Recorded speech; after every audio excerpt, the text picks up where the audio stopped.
Hello, everyone. We are back covering episode 5 of season 3 of Victory House's The Mole. Tonight, it is just Zach and I. Our special guest, who was supposed to be on this episode, is on vacation, but don't worry, we will talk all about this episode and their elimination and potentially have them on a future episode. But anyways, Zach, how are you? It's been crazy busy, Drew. I know it's been the same for you.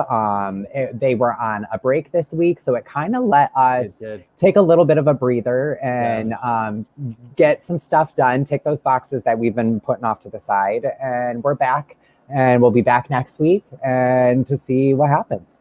Yes, Carlo, great timing on that break. It worked very well for both Zach and I. But we are here to cover the Sci-Fi episode of Victory House's The Mole. This was a fun episode. We got to see our eliminated players back in some of the tasks. So that was much really fun. Exciting. But let's get into the episode. But before we do, real quick, spoilers ahead. If you haven't seen the episode, you should probably watch it. What are you doing? It came out like a week and a half ago. Come on, step it up. But we jump into the episode and we get some confessionals. The notable one to me that stood out was all of Joel's allies keep getting eliminated. Yes. Poor Joel. Hopefully he's not next. Honestly, is it really poor Joel? Because like the first 3 episodes, he got the silver screen like in a row, back to back to back. So like, is it really poor Joel? I mean, he still doesn't know anything about these dang silver screens. Neither do we, but Right. True. I mean, I guess I'm with you. We also get a breakdown of the house. I believe Dre tells us, or Josh tells us. Somebody tells us the breakdown of the house, that there are 2 sides, and on one side it is Dre, Katie, Josh, Lance, and Joel, and then the other side is Sabrina and Nathan, and then Jeremy, Steven, and Jamie are kind of in the middle. And I'm sitting here thinking, like, is that really 2 sides to the house? Or is it like one side and then Sabrina and Nathan are doing their own thing? I don't know. I mean, yeah, they seem to be 2 peas in a pod, them.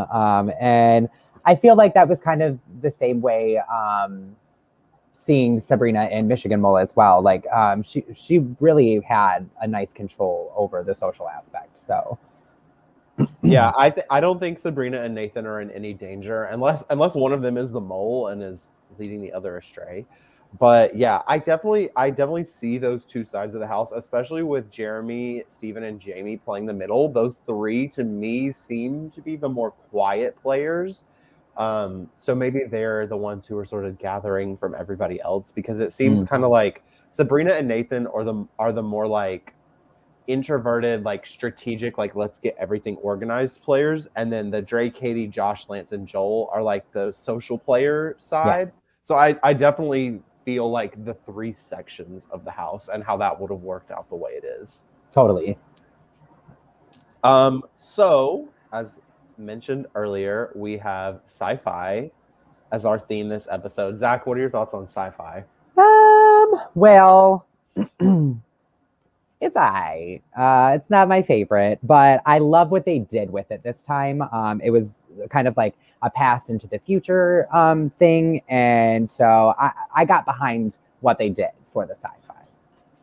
Yeah, when I saw sci-fi, I was kind of like, not a sci-fi guy. But then they brought up the whole like past and future thing, and then I remembered that like Back to the Future is like in my top 5 favorite movies of all time. So maybe I am a sci-fi guy. Who's to say? But yeah, that was really fun. We also see, before we get into the first mission, Yes. that Steven used his gossip magazine. And do you want to run us through what that means and what that entails? Yeah, so the gossip magazine meant that they were allowed to look at the previous quiz for the last question of who everybody thought the mole was, and kind of gauge where the audience was, or the agents were. So we have 1 for Dre, 1 for Nathan, and 10 for Jamie. So the house is on our side too, Drew. Yeah, I was literally going to say that's very reassuring, because we were, I don't know how you're feeling this week, we were pretty much all in on Jamie, with sort of like Dre, Nathan, Josh on the like back burner. Yeah. So that's good to know that they're like on the same page as us. And we did have our two guests last week, Evan and Stacy, tell us that, yeah, everybody's pretty much on board with that it's Jamie. But is it actually going to be Jamie is the question. Right. Because this, not to like jump ahead too much, but both this episode and last episode, Jamie did everything correctly. Jamie didn't mess up. So who's to say? Who knows? So we get into our first mission, our first task of the episode. Do you know the name of it? I don't have written down the name of it. I didn't get the name of this one this time either. Okay, but basically, players have to, one at a time, walk through the house where there's a lot going on, which we will get into, and they have 60 seconds to memorize as much that is happening as possible and remember as many details as possible, move through the house, presumably to like the back or whatever. The future. Yeah, the future to the future, the past to the present to the future. And when they get back there, there are a set of questions, and after each person gets there, they can give a one-word sort of like clue or piece of advice to the next player as to what they should look out for based on the questions. And then at the end of the round, each player has to answer one question, which each correct answer is worth $2. That's a lot of rules, but it's actually a pretty straightforward task. Yeah. What did you think of this task, Zach? I had no idea, seeing the preview for this episode, how, Evan and Stacy and Michelle, all of them were going to be involved with this. And then seeing them walk through the house, essentially through the past, from past challenges, and notice all these different things. It was really super cool. And to add on, if they got all 10 questions correct, the money was doubled. So that was pretty cool. I think we all knew that wasn't going to happen, though. No, there's always that moment of sabotage or obviously missing something. And one-word clues can be, misleading too. Right. Like, I think it was Nathan that intentionally gave Jamie a hard clue. He wanted to text Jamie. I was like, why would you do that? Like, if you think Jamie is the mole, wouldn't you want to give Jamie the more obvious clue to see if they still mess it up instead of going for a hard clue? You would think. I didn't understand the logic there. Like, Nathan in one of his confessionals was explaining, like, well, I gave Jamie a hard clue and they still got it correct, which makes me think that they're the mole. And I'm like, I don't understand. I don't understand the logic here. Because it would make more sense to give Jamie the best clue that you possibly can, and then if they get it correct, it's like, okay, whatever. But sounds a little, I don't know, mole-ish to me. It just sounds like unneeded mess. I feel like it was a tactic to still keep the focus on Jamie, as potentially being the mole. Since Nathan told other people he was doing that. Yeah. I don't know. I have lots to say about mess in this episode, and not particularly in a great way. This cast is starting to bore me. I'm just going to say it. We need more mess. I need more drama. I need somebody to do I think it's coming. Yeah, I need it, because this episode, I'm like, where's the drama? We're hearing about these sides of the house, but I need the drama. I think it's coming. But let's get to the one-word clues, which was first Band-Aid, then wand, cable, accessories, Marvel, 221, Marvel, socks, gray. They got 7 questions correct, which totaled $14. And that's pretty good. I mean, that's pretty good considering the number of people that you had, and like the earlier you go, the less likely you are to get your questions correct. I And there was was so kind of much to look at too. yeah, I was kind of confused by Jamie's clue because Jamie did accessories, correct? I was kind of I felt like there could be a little more specificity maybe with that clue, Sure. but overall, I think most people, Nathan and Jamie aside, did a great job in this, and most people got their questions right. Yep. Jamie got their question right, so Yes. yeah, I don't know. Anything else from this challenge? I don't think so. I thought it was a fun challenge, and I just loved the incorporation of executed agents. It gives them something to do, like since it appears that this whole cast is pretty invested. Yeah. So they're all sticking around, which is good to see. So then we jump forward to the Ame task. Yes. Did this one have a name? I don't remember if this one had a name. I didn't write it down if it did. Yeah, same. So we have Ame come in and lay out sort of the task for us, and basically and reminder that Ame was the artificial house maintenance and execution program, which I loved. It was giving me very Smart House vibes. Yes. Early 2000s Disney vibes. Love to see that. So this task, there are 4 groups. So I believe it was 2 groups of 3 and 2 groups of 2. Yes. And I have a big question mark with how were these teams divided? That was going to be my question to the guest. But we should definitely ask our next guest that. Yes. So they are divided up and they are locked in their rooms. And within each group, they have to find 4 clues in envelopes, which are hidden in their room. And each clue gives a clue to the number that will go in sort of a combination that will be used to escape the room. Each group will get 3 guesses as to the combination, and the each group that gets their combination correct gets $10 added to the pot, so a potential $40.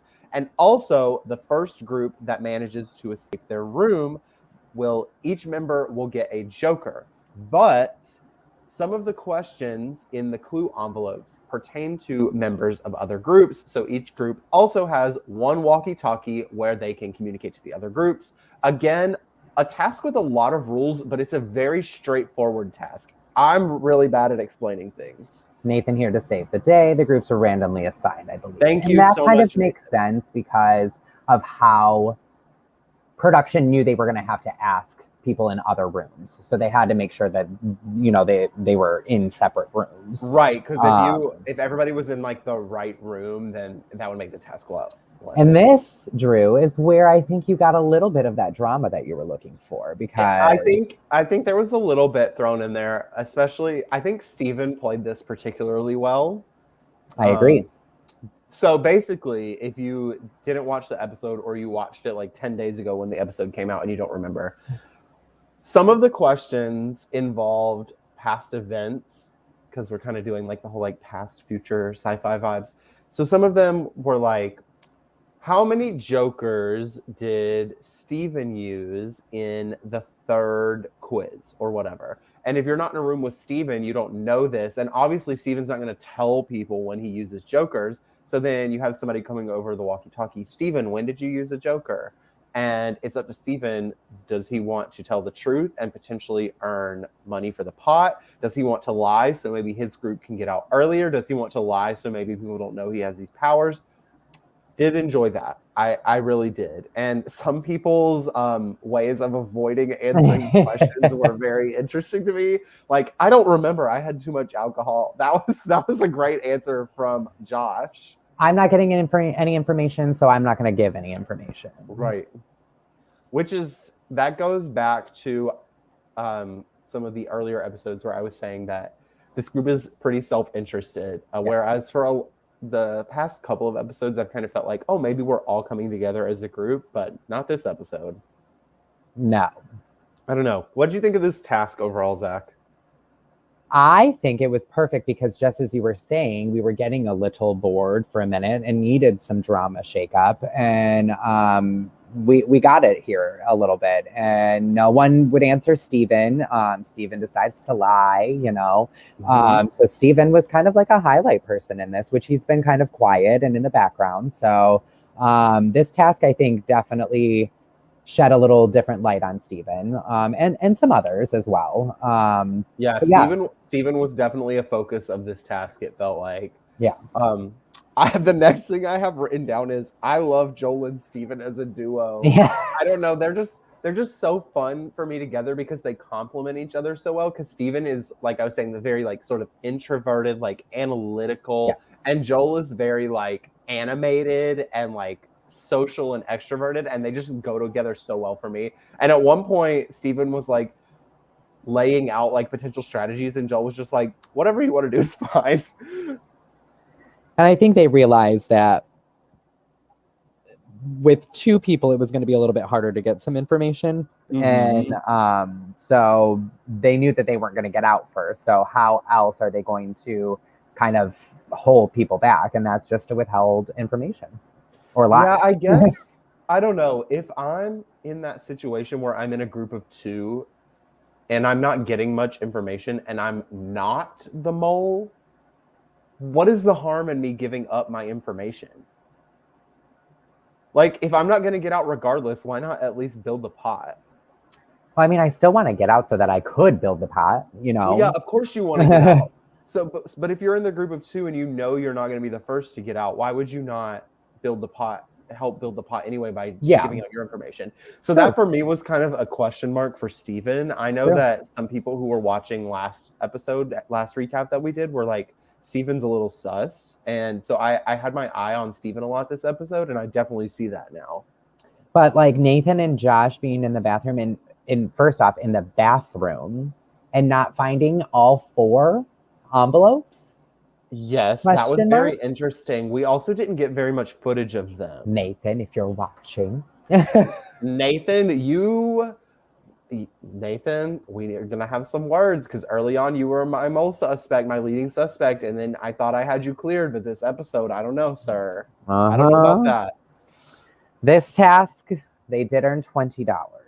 They Sabrina, did. Jamie, Lance escaped first, and then Dre, Jeremy, and Katie escaped next. Again, Jamie being successful, obviously we don't know how much they contributed. Right. Because we didn't get to see like the unedited footage. But Jamie has been pretty successful for the past like 3, 4, 5 tasks. And considering how the viewers, us, and obviously the fellow contestants were on Jamie's case about being the mole, I don't know. But yes, Lance, Jamie, and Sabrina are first out, and then Katie, Dre, and Jeremy also get out, netting $20 more for the pot. Yes. And then we jump into a task that I personally find questionable, which is Drone Wars. Zach, do you want to kind of run through that for us? All right. So yes, they had 5 rounds. They had to choose who they were up against. And the 8 players that were not in that round would wager who they thought would win the round. And they would earn points by being the winner and also wagering correctly. And so they would face off, and Carlo would hold a little drone that would spin. And as soon as he would let it go in whatever random direction. And the first person that got their hands on it earned the point. Which, let me just say, the first like 10 to 20 seconds of this task, I was just cackling because I kept thinking of the video with like the flying like fairy toy that goes into the fireplace. Yeah. So every time the drone started, that's all I could think of. Yes. But I loved it. Yeah, I don't know. So I don't know. This task to me, I guess, was a little questionable because it's like, of course Steven's gonna get it. Like whoever Steven's up against. Yes. Or like Joel, of course, is like taller than a lot of the other people. So I don't know. Yeah. Jeremy, taller than other people. But so Joel wins. Yes. Well, we could talk about like paired up. Steven and Katie were paired up. Steven won. Josh and Jeremy were paired up. Jeremy won. Sabrina and Dre were paired up. Dre won. Nathan and Lance were paired up. I'm going to pause and come back to that one. Mm-hmm. Joel and Jamie were paired up, and Joel won. Rewinding back to Nathan and Lance. So we had a slip at the beginning from Nathan. I had to keep pausing and rewinding and pausing and rewinding because it didn't really look like a slip to me.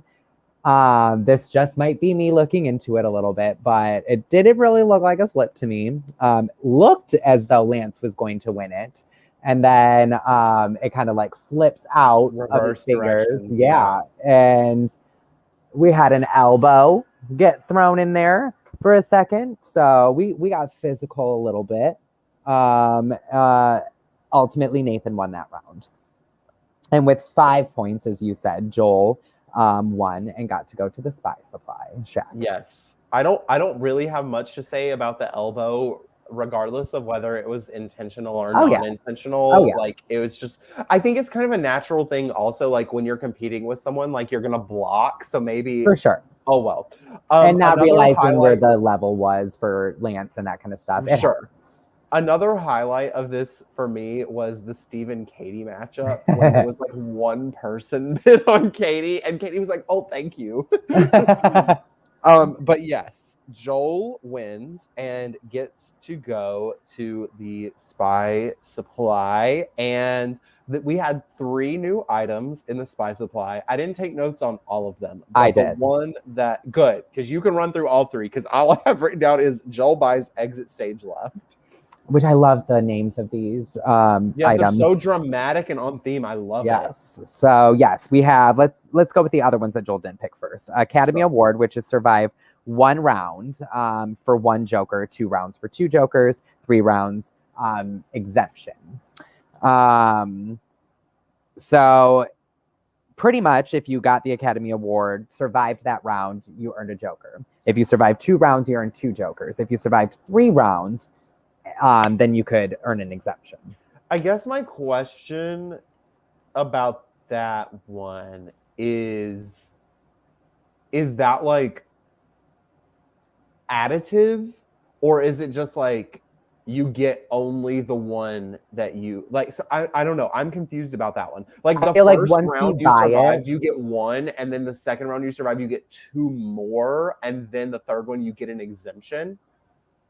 Because in that scenario, I would automatically go for that one. Like, no questions asked, go for that one.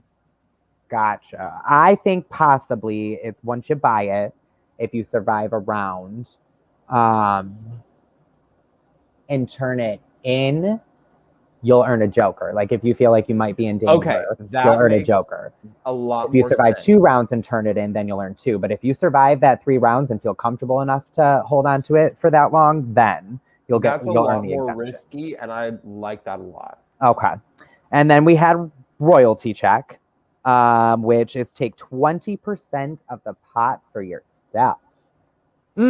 Listen, as a composer, I write for orchestras and bands. I'm all about the royalty checks. And as soon as I saw that royalty check, I was like, yep, go, move on. Next round, we're all on an even playing field, except for y'all don't know that I have money. I mean, would they know that he took from the pot? That's what I have to wonder, because if it's used, the treasurer's got to give up 20% of that. True. Pot. So is it pot in the end, or just when they purchase it right then and there, they're going to take 20%? That's a good question. Or maybe it's a situation where it's like what the pot is at the moment, take 20%, like keep it in the pot, but keep that 20% number. And then at the end of the game, that number is taken out. That would keep it more secretive. But that's another question that we will definitely have to ask a guest in the future. Yeah. Circle that one too. Yeah, that one. Joel even mentions like, I should take the royalty check. Right. But I'm not going to. And he decides to take exit stage left token, which is a free Joker, and also gets to block 2 players from an individual competition. Which is interesting. Pretty big. I'm wondering how late in the game that can be used.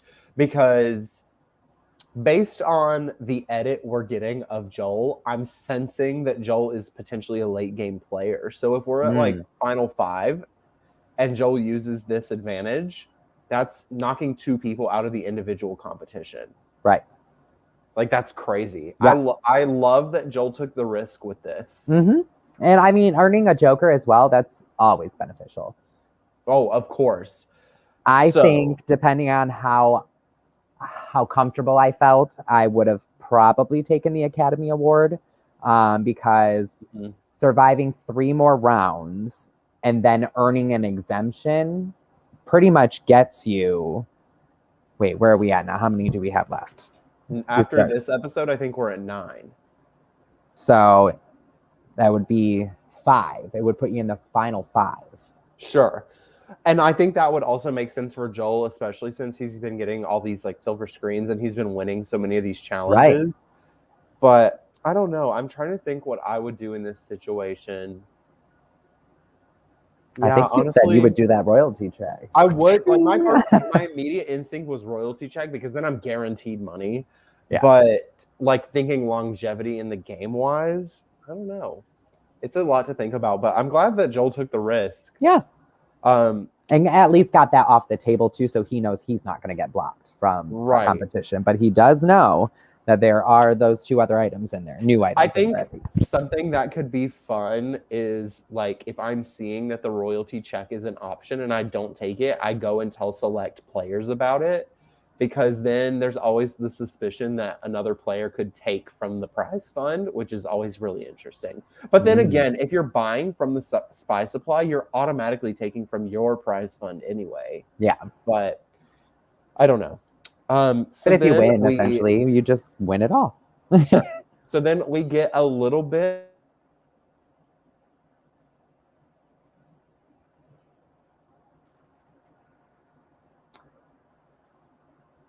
Is it me? Did I freeze?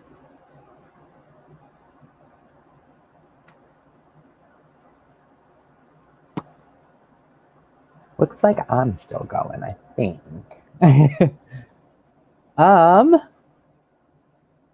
I don't know where you were gonna head with that, Drew, but there you are. You're back. Yeah, that was me.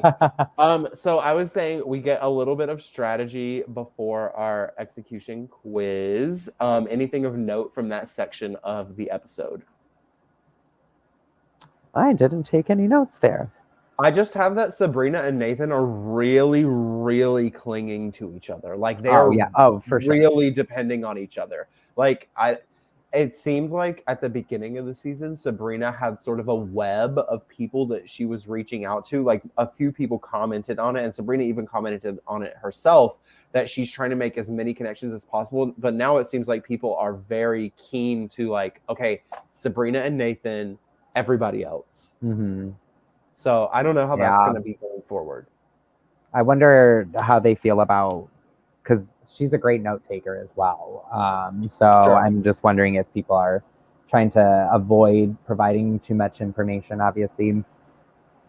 Right. I do also have written down something I forgot to mention earlier about Sabrina. I have written down for the memorizing details task, because Sabrina was the first one to go through. I have Sabrina is a good leader. Mm-hmm. As each person was coming in, Sabrina was the person who was collecting that information, sort of hinting at the person what clue to give and like organizing everything. I think Sabrina has set herself up very well mentally to like have everything categorized and organized mentally. And she's definitely always going for the win and for the pot. So she's definitely not a suspicion for me of a mole whatsoever. Oh, absolutely. I ruled her out episode 1. Yeah. So then we get to the execution and we get a few names called out. And ultimately we lose someone who I personally had on the back burner as a potential mole suspect. Same. In Dre. And I don't know. What were your thoughts on Dre going out here?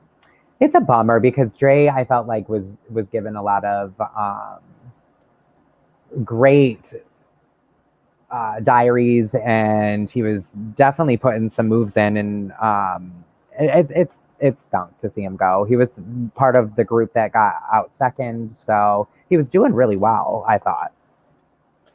I agree. I liked Dre as sort of one of the, I don't know how to phrase that, like the team players. So I actually do think though that with Dre being gone, it might cause a little bit more tension in the group because one of those like obvious team players was taken out. But Dre was also someone who was providing a little bit of like background chaos, which I always loved. Right. So I don't know. We're down to 9 now. Yep. We do see that our next episode will be Wild West themed. But before that, we have our silver screen. And I believe 5 people won the silver screen this episode. Zach, do you have that list? Yes. I think it actually would have been 6 had Dre not been executed. But it was Jamie, Lance, Sabrina, Jeremy, and Katie, which is where I'm still on this point system because they were the only 2 groups to escape their rooms. Which makes complete sense. And Dre obviously wasn't on that list because he was executed. Right. So. I was, once I saw that list, I was like, yep, point system. I definitely am with the point system. And the one of the other reasons that I was like sort of with you on that was because Joel didn't get it. And Joel has been one of the people who was consistently getting it. Yep. So I don't know. Let's jump into our mole suspects because I will admit that my list has sort of shifted a little bit this week. All right. I've got Jamie, Nathan, Jeremy. Really? Jeremy? I do. I still got him on there. See, I don't know that we still just aren't seeing very much Jeremy. Which might be the reason why. Yeah. I have Jamie, obviously. And then I still have Josh. I think somebody mentioned in this episode, like, Josh is clumsy, but, like, is that on purpose? Or is that, like, I don't know. And then I also have now Steven, because I was so specifically watching Steven this episode. Every little thing that Steven did, I was kind of like, So I guess we'll see. Yeah. I don't know. The Jeremy guess kind of has me confused, I guess. Like, people like Jeremy and Katie, I feel like aren't getting very much screen time. So I'm kind of like, maybe they're soonish to go. But we'll see. I think we're also to the point of the season where maybe we can start placing our winner bets. Well, okay. Just for an added layer of fun. How many?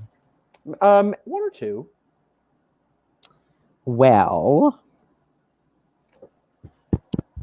if I had to choose now, let me get my full list in front of me so that I can. Come on. I'm going to say, gotta go with my girl Sabrina, queen of making it all the way to the end. For sure. The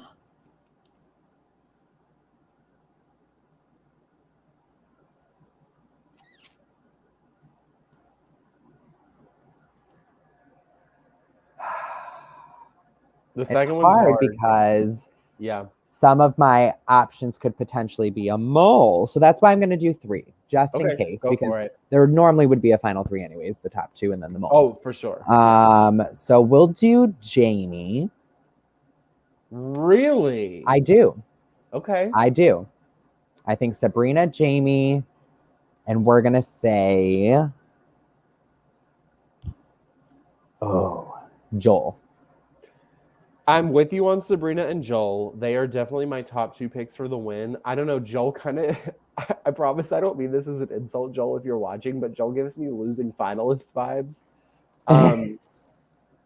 Sabrina and Joel are definitely my top 2. And for my third, I kind of feel Lance. I don't know, but I don't know. Lance is kind of a weird one for me because I feel like Lance started the season like really visible and then recently has been under the radar. So maybe we're going to get like a late season boost from Lance and like come out of nowhere after a couple more people are taken out. But I don't know. Maybe we're completely wrong. And I remember you made fun of me the last time too because I had him on my mole picks. I didn't have him on this time. I don't know. I don't know. There's a We'll have to lot see. of possibility. I think compared to where we were a couple of episodes ago, we're definitely more unsure because I feel like on episode 3 we were like, yeah, it's Jamie. Yeah. And obviously Sabrina's going to win. Like I feel like that's where we were, and now we're kind of like, I don't know what's going on anymore. So I guess that's been fun. Good job on the editing at least. Yeah. And I'm excited for the 9th to return back with the Wild Wild West episode. Wild Wild West will be very interesting. I definitely am not a watcher of Westerns, so this will be fun to see what sort of elements they can bring into the house. Yes. We're going to have some sort of like showdown or like pony race, something like that. A pony race, yeah. Yes. They come in with like the horses on a stick. Yeah, exactly. Run around the house. I love that. Why but not? Yes, we will be back hopefully next week with a guest or two, depending on what goes on. Perhaps we can have Dre join us for that as well. Would love that. I know we had a lot of questions this time that we wanted to have answered. So Nathan answered a few for us, so thank you, Nathan. Yes, Nathan, thank you for that. And we will see you then. Yeah, Zach? Thanks everyone for watching. Appreciate it. We'll see you next week. Hope everyone has a great weekend. See you then. Thanks, Drew.